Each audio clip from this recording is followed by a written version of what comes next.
Keberadaan gravel di sisi lintasan sirkuit Mandalika kembali menjadi sorotan setelah insiden yang menimpa Marc Marquez dan Marco Bezzecchi dalam balapan MotoGP hari Minggu. Para pebalap mengkritik kondisi gravel yang dianggap berbahaya dan berpotensi memperburuk cedera. Pada insiden di tikungan ke-7, Bezzecchi yang mencoba menyalip Marquez tiba-tiba menyundul bagian belakang motor Marquez, menyebabkan keduanya terpelanting ke gravel dan kehilangan kendali. Marquez terlihat memegangi lengan kanan dan memutar bahunya akibat kesakitan. Joan Mir yang berada tepat di belakang saat kejadian mengungkap kekhawatirannya terhadap kombinasi antara aspal dan gravel yang tidak rata. Menurutnya, perbedaan permukaan antara aspal dan batu kerikil itu menjadi faktor utama yang membuat Marquez terpelanting. Mir bahkan mempertanyakan kenapa kerikil harus ada di lokasi tersebut, padahal jika hanya ada aspal, risiko cedera bisa dikurangi. Luca Marini turut menyuarakan kritik. Adik dari Valentino Rossi ini menyatakan bahwa penempatan kerikil yang buruk membuat gesekan dan benturan menjadi lebih parah. Dia menduga cedera Marquez disebabkan oleh benturan langsung dengan kerikil saat terjatuh.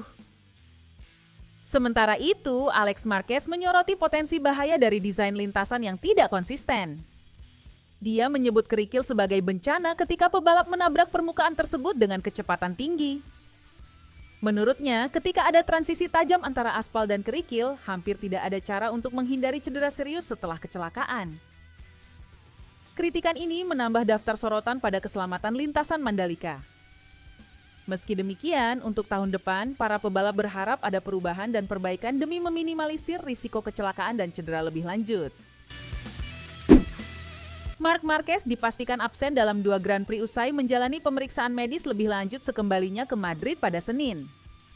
Juara dunia MotoGP 2025 itu didiagnosis menderita fraktur tulang di pangkal prosesus korakoid dan cedera ligamen di bahu kanannya.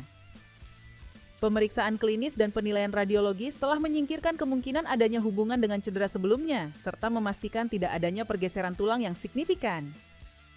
Tim medis di Rumah Sakit Internasional Ruber di Madrid, dipimpin oleh Dr. Samuel Antuma dan Dr. Ignacio Roger de Oña, memilih rencana perawatan konservatif, yang melibatkan istirahat dan imobilisasi bahu yang cedera hingga pulih sepenuhnya, serta patah tulang terkonsolidasi secara klinis. Hal ini membuat Marquez tidak dapat berpartisipasi dalam Grand Prix mendatang di Australia dan Malaysia. Marc Marquez akan menjalani pemeriksaan mingguan dan perkembangannya akan menentukan waktu pemulihan akhir serta kapan kembalinya ia ke kejuaraan. Pedro Acosta menunjukkan ketangguhan luar biasa di MotoGP Indonesia. Meski sempat kesulitan dengan cedera bahu dan masalah pada ban depan, pembalap muda KTM itu tetap mampu finish di posisi kedua setelah duel sengit sepanjang balapan. Acosta memulai balapan dari posisi kelima dan tampil agresif di awal. Ia bahkan sempat memimpin setelah insiden antara Marc Marquez dan Marco Bezzecchi. Namun, Fermin Aldeguer berhasil mengambil alih posisi terdepan dan melesat menjauh. Acosta kemudian fokus mempertahankan posisinya dari tekanan para pembalap lain. Ia sempat turun ke posisi keempat, tapi berhasil kembali menyalip dan finish kedua di belakang Aldeguer. Usai balapan, Acosta mengaku bangga dengan hasil ini. Ia mengatakan bahwa motor KTM-nya masih punya kelemahan, terutama di bagian depan, tapi timnya mulai memahami cara mengatasinya. Podium ini menjadi bukti bahwa Acosta semakin matang. Setelah awal musim yang sulit, kini ia sering finish di posisi 5 besar dan menunjukkan perkembangan besar dari rookie musim lalu di MotoGP. Kini, Acosta menempati posisi kelima di klasemen sementara, mengungguli beberapa pembalap senior Ducati dengan 4 seri tersisa musim ini. Brad Binder tampil kuat di MotoGP Mandalika 2025. Pembalap KTM itu berhasil finish keempat setelah memulai dari posisi ke-15 di grid. Hasil ini jadi pencapaian terbaiknya musim ini dan Binder merasa akhirnya bisa kembali ke jalur yang benar. Binder mengakui musim ini cukup berat karena sulit bersaing di depan. Namun, timnya menemukan perubahan penting di sesi pemanasan sebelum balapan.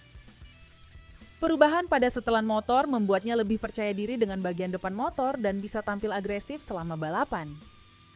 Meski tampil bagus, Binder mengingatkan bahwa sirkuit Mandalika punya karakter yang unik. Grip lintasan yang rendah dan kondisi ban belakang yang lebih keras membuat balapan di sini sangat menantang. Binder juga menegaskan hasil ini belum tentu jadi patokan untuk seri berikutnya karena setiap sirkuit punya karakter berbeda. Ia menantikan balapan di Phillip Island yang lebih cepat dan punya cengkeraman lebih baik. Pembalap Australia Jack Miller merasa kecewa setelah gagal finish lebih baik di MotoGP Indonesia 2025 di sirkuit Mandalika. Miller sebenarnya tampil cukup kuat dan sempat berada di rombongan depan yang memperebutkan posisi podium. Namun di lap-lap akhir, Miller justru kehilangan kendali motornya dan terjatuh. Ia menyebut insiden itu terjadi karena mengambil keputusan yang terlalu berisiko. Miller mencoba menyalip di area yang berdebu dan ban belakangnya kehilangan cengkeraman. Setelah jatuh, Miller masih berusaha melanjutkan balapan dan akhirnya finish di posisi ke-14, hanya mendapatkan 1 poin. Usai balapan, Miller berkata jujur bahwa dirinya merasa balapan kali ini sudah berjalan cukup baik sampai kesalahan itu terjadi. Meski kecewa, Miller tetap mengambil sisi positif.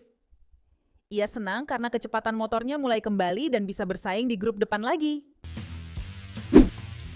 Pecco Bagnaia mengalami akhir pekan yang berat di MotoGP Indonesia 2025 di sirkuit Mandalika.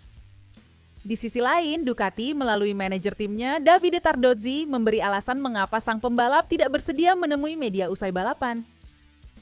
Menurut Tardozzi, Bagnaia berada dalam kondisi emosional yang hancur, bukan hanya sebagai pembalap, tetapi juga sebagai manusia.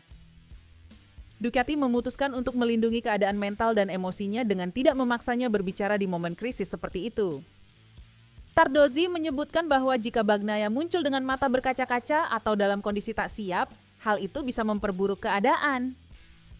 Karenanya, ruang dan waktu lebih diutamakan agar dia bisa pulih dan kembali tampil maksimal di seri selanjutnya, yaitu Phillip Island.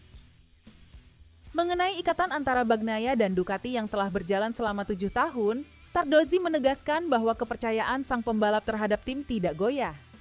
Menurutnya, tak pernah ada keraguan bahwa Ducati bekerja 100% untuk mendukungnya, baik dari sisi teknis maupun secara pribadi. Dilansir GP1, Alberto Vergani menilai Francesco Bagnaia sedang tertekan karena ekspektasi yang terlalu besar setelah tampil luar biasa di Jepang, lalu gagal total di Mandalika. Menurutnya, tekanan publik dan media membuat Pecco jadi sulit fokus dan tampil seperti biasanya. Vergani memahami keputusan Ducati yang tidak mengizinkan Bagnaia berbicara ke media usai balapan di Indonesia. Ia menyebut itu langkah tepat agar sang juara dunia bisa menenangkan diri dari sorotan dan komentar negatif. Ia juga menilai motor Ducati bukanlah masalah utama, melainkan mental dan rasa percaya diri Bagnaia yang menurun. Wajah dan ekspresinya di pedok disebut sudah menunjukkan betapa berat beban yang ia rasakan. Selain itu, Vergani mengingatkan agar Bagnaia berhenti membuat pernyataan yang saling bertentangan. Menurutnya, ucapan yang tidak konsisten justru membuat situasi makin rumit dan menimbulkan kebingungan di dalam tim.